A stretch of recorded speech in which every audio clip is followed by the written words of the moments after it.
You're now listening to the Palmetto Dugout Show, hosted by State Director Sammy Esposito, Associate Scouts Drew Stewart and Sean Smith, that discuss all things related to amateur baseball in South Carolina. Here are your hosts. Welcome into episode 68 of the Palmetto Dugout Show. I'm Drew. He's Sammy. What's going on, Coach? Coach, what's happening? We doing all right today? Doing fantastic. Christmas No school break for you. You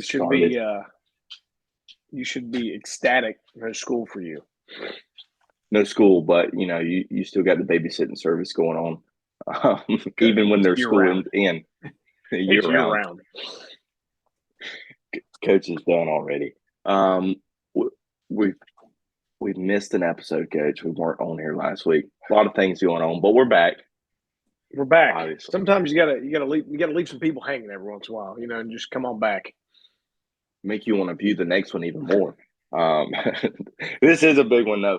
We'll unpack the 26 and 27 rankings. 27 rankings, brand new, and then also we've got our preseason All States, January 20th and 27th. Coach, they're off to a hot start, right? That we're 60+% of the way to where we were at last year, and we've got well over a month for these events. So it's numbers are, and it's not even just the numbers, right? It's the talent that has signed up for this. We've got tons of committed kids that have signed up for these events already, which, for us, I know there's some states out there that have had that, but for us, it's been kind of a lagging piece to our big preseason all-state puzzles. But we have a ton of committed kids that have signed up, and it is not a uncommitted or a committed event only. It's to showcase the best players in the state, whether they're committed or not. And,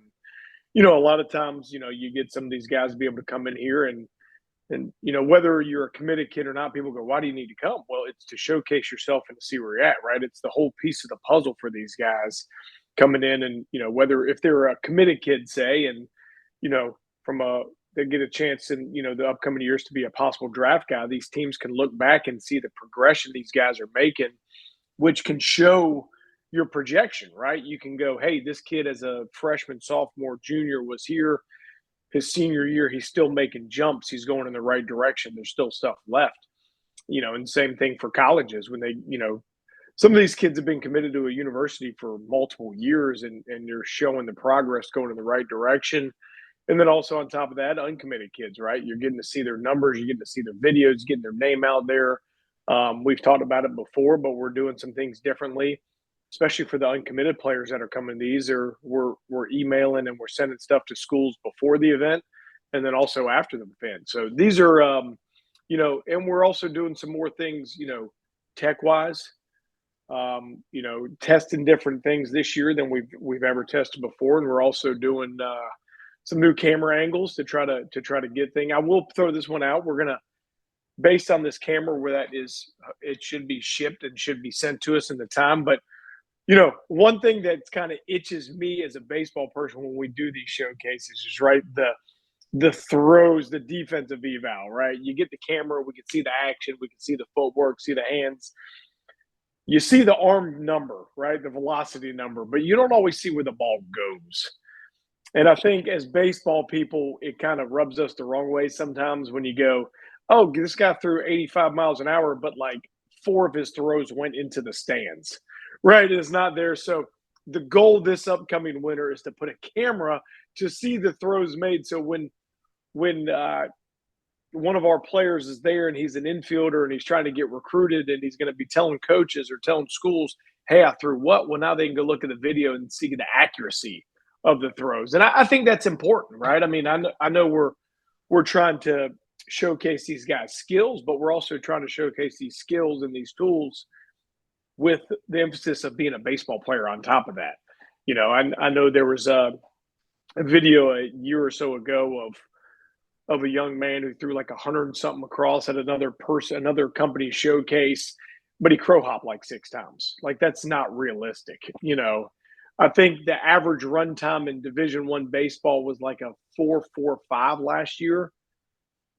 Well, if you're throwing 85, but you're a 5'5", the guy's safe. It does no good. So we're going to try to put some different things in to showcase these guys, and also showcase some guys that aren't just so-called showcase players, that are more baseball players, kind of do some things in there. So we're doing some different things, and I know we're excited, and obviously try to keep up with the greatest content in the state and baseball coverage out there, show the social media content. So try to keep that stuff rolling and get all that flying off the boards like normal.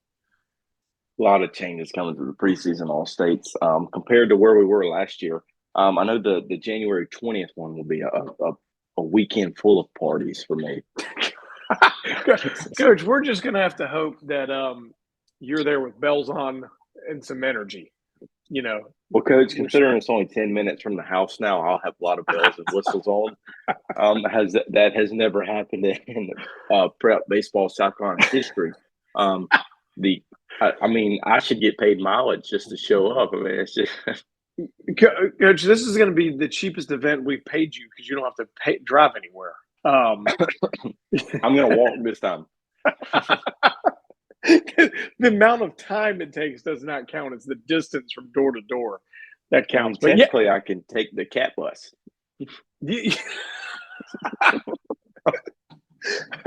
Right? Yeah. The 20th up at Clemson, first ever step on the campus for the at Clemson University for Prep Baseball Report South Carolina. So we're fired up, right? We, beautiful facilities all over the state. We've been on College of Charleston's, Charleston Southern, Wofford's. We've been on Coastal Carolinas. We're getting on Clemson. I know I'm going to be missing people that I've been on with Prep Baseball Report that you've been on. I know I'm missing some people, but we're trying to knock them all out and showcase these players all over the state to different universities and get them seen and get them recognized and get their name out there. So it'll be fun, be a good day. Let's just hope we draw the weather up right. Yeah, draw the weather up right. It's as they say, it's God's country. Can't go wrong. Good thing they got that indoor. Hey, that's right, Coach. You head to the 26 rankings, which have been out for a little over 2-3 weeks now. 1 through 4 unchanged. Bowman still at the top, with Clobber, Offing, and Wickersham following. But then you look at number 5, we got a newcomer straight up to number 5 coach in Landon Jones. Coach Landon Jones, he's a young man from Strom Thurmond High School, who right-handed pitcher, hitter. It's 6'5", 185 pounds. He's up to 88, 89 on the mound. Hits tanks with the bat. I mean, it's tooled out. I know he's been on – he knows – put it this way. If he wasn't a 26, if the rules hadn't changed, the uncommitted would not be next to him. He's done the camp circuits, and college coaches are drooling and just waiting for him to get that chance to where they can get out there and make some moves with him. But he's tooled out. He's, projectable, physical frame, long, and kind of has everything to be a superstar. And when we ranked him, we're going off a lot of rumors, not rumors, but we're going off a lot of word from college coaches. We're going off words from his travel coaches. We're going off a lot of videos that his travel coaches have sent us. We're, knock on wood, we'll be able to get him to an event or see him in this high school. But he's played in, tournaments at Lake Point with Prep Baseball Report tournament. So he's been out there. He's been seen. We kind of joked that maybe he was a little bit too low, that when it's all said and done, but he's got a chance to be a superstar and kind of just keep some talent flowing in the great state of South Carolina. Strom Thurmond. Boy, watch out now. Some Rebels. Watch out now. Coach moves to 6 here, and then you look at number 7, William Cutshaw, transfer in, new to South Carolina. Hey, he is attending the home of the Fighting Stewies. Seneca High, Coach. One thing I know, he will not be underlooked. He will be seen a lot. He will be there. He will be seen a lot, and we'll be getting him out all the time. He will be seen from scrimmages to preseason to middle of the season to the end of the season with Coach Stewie floating around up there. So he, it's 6'2", it's 170 pounds, shortstop. Also on the mound has good arm strength. So he's kind of got the bill. Talking to the Georgia guys, he moved in from over in Georgia, talking to those guys. Kind of got all the tool set as well. So he's, played a bunch of tournaments over there at Lake Point, and you kind of watch his video. It's pretty easy for him. Those guys were high on him, and he'll have a chance to be a guy. So we're excited to watch him and see what he's going to bring to the table when we get a chance to get out there. Well, let me rephrase that: when you get a chance to get out there and see him, because he will be the home of you. Hey, the good news is if he has a bad game, guess what? I'll be back. I'll be back tomorrow, only 5 minutes away. You're always there. Always there. He will always be seen.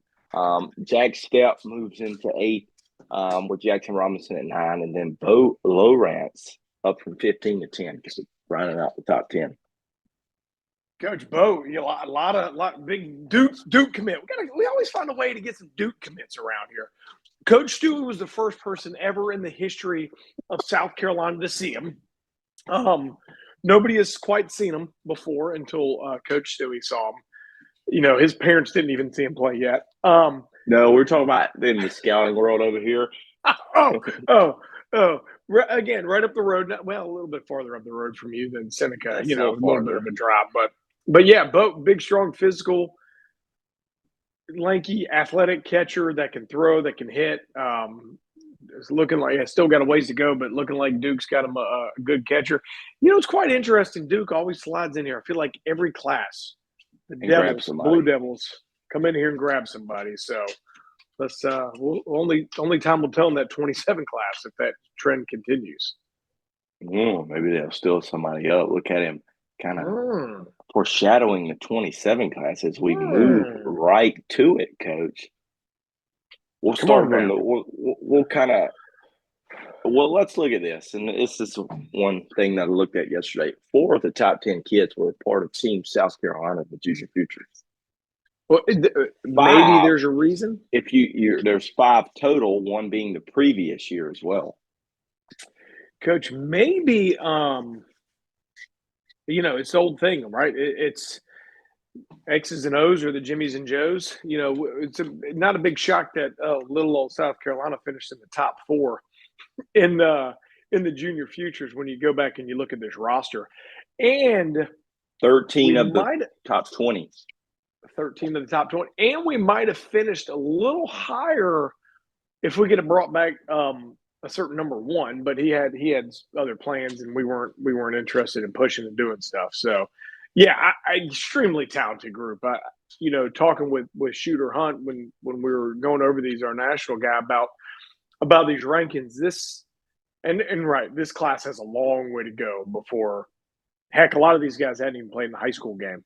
But it's got a long way to go before they get through high school. But right, you just look at this rankings, not only the top 10. I mean, we only did 20. We could have kept going. But when they're young like this, there's no, you don't want to get too crazy in there. But there's a lot of these guys. This has a chance to be as deep and as talented as a class in South Carolina as we've had in a long time. Yeah, no doubt. Obviously, through the talent we've seen with Junior Futures, and through those Rising Stars events, we'll kind of pop it off here with number 10 at Rome Dorenzo at St. James First Base Outfielder, a part of Team Carolina as well. And a late add to Team Carolina. A late add. Big shout out to Jackson Myers and his family for that one. For throwing that in. But yeah, Rome kind of did a little bit of everything for us.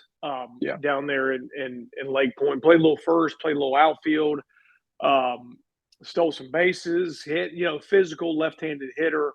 The one thing that impressed me with Rome can hit. Rome's got a good swing, but he just kind of would battle, 2-strike approach. You see a lot of times with young guys, they especially got a little power, got a little juice, they kind of miss that part. And that was, to me, it kind of hit or screamed for him. He was in there, kind of battled and sprayed the ball around and take his hits.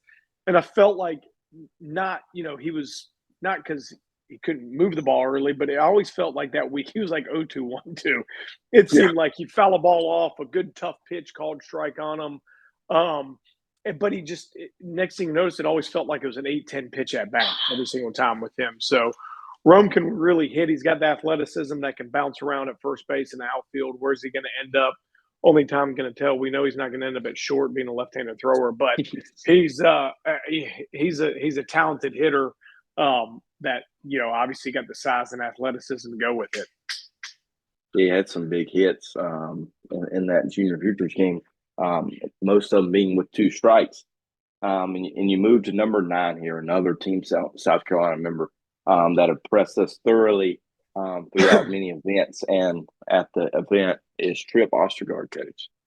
Yeah, and you know what? Let's go back, right? Trip came to Team Carolina Trials. Charleston. Yes. Yep, down in College Charleston. Remember his dad emailed. He was bouncing around coming back from a tournament, seeing if he can get in there. Right, and I remember both of us, right, the first ground ball that we hit to him was like, okay, that one's not hard, and smooth. And then we got to spend the week with Trip down there in Lake Point. Looks like a guy that's going to be able to stick it short for a long time. Really top hand dominant with that barrel getting through that thing, really whips that thing through there. Good hitter, good athlete, can stay on that left side of the infield, stay at shortstop.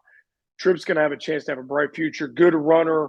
I know he was hovering around that 7.0 mark, and I know he broke it this fall, and we'll get a chance to see him at the preseason All State as he continues to get that run time down. I think he got into a 6.8 this fall in a couple of events, he had said. So Tripp's a young man that shortstop, athletic guy that will be able to right-handed hitter that's going to look like he played this game for a long time. Yeah, he's fun to be around as well, and look forward to. We'll have James Allen early in the year, and look forward to see what kind of impact he makes with the Trojans, coach. And then I think we get to see him a little earlier than we do James Allen as well. Watch out. Correct. And then you move to number 8. He was a Team South Carolina member, not last year, but the year previous for the junior futures. And Isaiah Posey, who kind of shot off the scene early with us. Yeah, Posey, he came 2 years ago. He had a scheduling conflict, was going to make it back down this past year, but had a scheduling conflict, couldn't make it down. Young man here, White Knoll, shortstop, right-handed pitcher. Again, he kind of sticks out like a sore thumb a little bit. And when he was with us 2 years ago, right, he was a young buck and wound up being, one of the more talented players of that age for us. Another one like Tripp, has the arm, has the ability, has the tools to look like he can stay on the left side for a long time. But also with the bat. And then, worst case scenario for him, if all that starts to struggle, he's got a bright future on the mound as well. So where's Isaiah going to go? Not sure. Only time's going to tell with him, but he has the tools and the ability to be a shortstop right-handed pitcher for a long time, and a little bit of moxie and savvy to go with him. Yeah, he was a fun one to watch early. We remember seeing him make some plays at short, like that guy should not be making those plays. As a 2027 on that team 2 years ago, and then pitched the ball throughout the high school season well too. You moved to 7, another guy that jumped on the scene when we first saw him. We're like, it's pretty good. It got a lot better, and it's Cooper DeVries. Yeah, Coop, we got a chance to see him 2 falls ago, I guess now, right, at a scout day. USA Prime Scout Day, came there, saw him in the hitting league we covered last winter, and he was dropping some tanks in the hitting league, right? And then he came out to the preseason All State last year, and again, it's like, okay, we're going to invite this young man as long as everything keeps going the right way. And Coop, right, he walks in, the physicality, right, kind of stands out. Big, broad shoulders, big, strong, physical kid. When he swings, he's trying to hit every ball 450 feet, and he ain't far from being able to do that. But also he gets on the mound, and it's these bowling balls he throws, right? It's extremely low spin, hard sinker, 84 to 87, 88.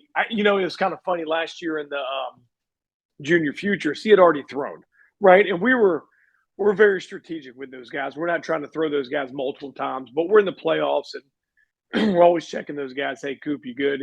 Hey, if we win this thing, whatever, we'll figure it out. If we're losing, we're not throwing you. If we take a lead, we might get you in there. I'm good. Whatever you need. So we're playing Team Nevada, and we're getting boat raced early. Right? It's bad. It's not good. We make a big comeback. All of a sudden, we take the lead, Coop to the pen. And I'd already told their coach. I said, "Hey, Brett." I said, we ain't got nobody left. Yeah. Like we got position players to get through the game. We got nobody left." He's like, "All right." Boom, we take the lead. In comes Coop. Wham! 85, 86. He goes, nobody left? Like just floored by him. I mean, it was fun to watch him. I think he threw 99% sinkers, fastballs. Yep. And that thing, he claims he threw a couple sliders. I don't know about that one. But we kind of developed that breaking ball, and the sky's going to be the limit for Coop, on the mound. But it's superstar, and then he came in big situations and stuffed some good hitters. Yeah, he was the reason not the reason he beat Nevada, but we threw him off guard there, Coach. That's a great call. He moved to 6. I'm gonna mess the last name up, so somebody's gonna help me. Hudson Riordan, from Legion, right, Coach? Yeah, another kind of the how we've broken down all these guys, the physicality kind of sticks out. But, the one thing I'll talk about, and we've discussed this a lot nationally, the age. A lot of our guys are in the appropriate age and appropriate class. You see a lot of these young guys that have been held back, reclassed, whatever you want to call them. A lot of these guys, and we talk about the size and physicality, but they are the right age for this group. And Hudson's another guy, we saw him couple falls ago to Scout Day. Kane Scout Day doesn't play for those guys anymore, but we saw him for them. He'd been trying to come to a couple events and just things don't work out. But bat, arm, left-handed hitter, can swing it. Again, another thing with some of these guys, which way is it going to go? I don't know. He pitches, he can hit. You would tend to say the bat's a little bit more ahead of the arm, but only time's going to tell with that one. But got some athleticism, and the barrel really gets through the zone with some strength, and it's a good swing. It's not just a big, strong, physical kid at this age. He's got a good swing with some bat speed and some strength in there. So Hudson, we'll get him back. He emailed me the other day. He's going to be signing up for the preseason All States, so we're excited to get him back and see how he's progressed. But he's another young man who, he really looks good coming off the bus right off the bat. We showed up the bus with all these guys. We look like we're getting off the state penitentiary bus. You moved to 5, and Brennan knew 27 from Baldwin, Coach. Yeah, he was a young man. We were trying to get to the junior futures, and again, it just did not work out for the family. Kind of late on that one. I mean, kind of another similar guy with the arm strength, with the bat. Where's he going to be? The outfield pitcher. The way the athleticism, 6'1", 160 pounds, the way his athleticism works. I know the Malden Babs going to be fired up to have him up there this spring, but kind of more of a smoother athletic mover with the outfield, with the arm, and then also with the bat. So it's been up to 87, 88. We'll see him this spring. Hopefully we can get him to a preseason All-State event, but his family, they were trying to make it work last summer, just didn't work out, but he's got kind of the athleticism to keep making more jumps, even though he's ranked really high right now. You moved to 4 and 3 here, and you got 2 committed guys, as they were committed prior to the rule being enforced. And number 4, probably one of my top guys to watch that I've seen is Mack Morris, committed to the Gamecocks from Wade Hampton. Yeah, you got a chance to watch him last spring as an 8th grader at the varsity level, which is kind of weird to say, but it speaks volume of his ability. We also got a chance to watch him this summer when he came to Team Carolina trials. Fired up to have him there. But it's a strong, athletic infielder with bat speed and strength. It's kind of all that stuff is right now, but you just watch the athleticism, watch the movement. there's still projection left in the frame, in the body, in the game. Obviously, it's easy to say that when you got a freshman in high school, but you got a freshman in high school who's played a lot of baseball, especially at the varsity level, which is hard to say. But Mack, and we're not going to go off, but watch his younger brother coming up. We got a chance to watch this fall as well. But Mack is a guy that, you know, we were kind of contemplating where's he going to fall in this ranking, 3, 4, 2, who knows? But right up there, right? Top 4, very, very talented shortstop that can really swing the bat and right. I mean, it's a young man who's launching balls out of minor league parks, who's launching balls out of high school fields. So it shows the power in the bat right now. So the Gamecocks, they got him a good one, even though he's got like 8 years before he gets to school. We're not sure if that'll pan out. You never know with today's world and money being thrown around. But the Gamecocks get another one at number 3 with Griffin McCain, left-handed pitcher, outfielder from Legion. Yeah, Griffin, left-hander, 87, up to 87 with a plus breaking ball, but can really swing the bat. Athleticism, you know, 6 foot, 6'1", that can really just play the game. You know, and they got a steal early with him and kind of great move. I mean, I remember when he kind of came off the board, you know, a lot of people were like, who's this guy? Who's this guy? And you kind of ask some people up in that area of the state, and it's no brainer, right? So, you know, you got the athleticism and you got that breaking ball and the arm speed along with the bat and the way he can play the outfield. You know, Griffin, a young man up there at Legion that we'll be able to see as well. We'll be making special trips out of the field up to watch Legion, even though they play all their games out of state. But it's an easy trip for all of us to get up there, so it'll be a fun one to watch Griffin as he continues to grow and mature and get better up there as well. We got 2 left. They're both left-handed pitchers, but I do want to point this out: the top 7 kids ranked are all from the upstate. So you know what they say. We moved to number 2. Do we count the York area as the upstate? I mean, yes, we do, because no one else will claim them. They got an 803 area code. No one else will claim them, so we cut. That's where the bite game goes through. So we're claiming them. Number 2 is Conor Salerno from Legion Collegiate, another left-handed pitcher. Yeah, Coach, we're making a steal right here. The state of South Carolina has made a steal from the state of North Carolina. Young man who's moved into Legion Collegiate this year. I actually went to North Carolina's underclass games this fall. It's, you know, you watch some video, you watch some stuff on Conor. It ain't hard to see how easy it is, right? It's a large frame, it's a big frame, athletic frame, and apparently he's got some power with the bat. Word on the street is he's maybe putting the bat down and focusing on the left-handed arm. But you watch that arm action, it's easy, it's very smooth, very projectable. It's a mid to upper 80s arm already right now. But the kind of the more important thing, and he's still obviously got room to grow in the frame and all that, but it's the polish with the pitching right now, right? You take a young man, Conor Salerno, you take a freshman in high school that's got a good arm strength, got good off-speed stuff, got all that, but you take the polish and you throw it in there. It's not hard to see why we got him at number 2, and when the national rankings come out, why he's going to be so high nationally as well. So I know he's working on some things to try to come down to the preseason All State for us to see him early in the preseason, but we'll also see him in the spring. But you watch Conor pitch, and obviously the frame and the athleticism and the left-handed arm, but just the polish that comes out with a young man, which is impressive because all of a sudden he makes some more velocity jumps with that pitch ability. Say goodnight. Another guy who we'll say Austin saw him first out of all 3. Austin did see him first. I think we both left that night very quickly. And that is, we alluded to it on the Dorman High School preview. That is Conor Wells, left-handed pitcher at Dorman, coach, member of Team South Carolina. Member opening day. Yes, Tennessee was like, why'd you have to do this to us? Yeah, I mean, right.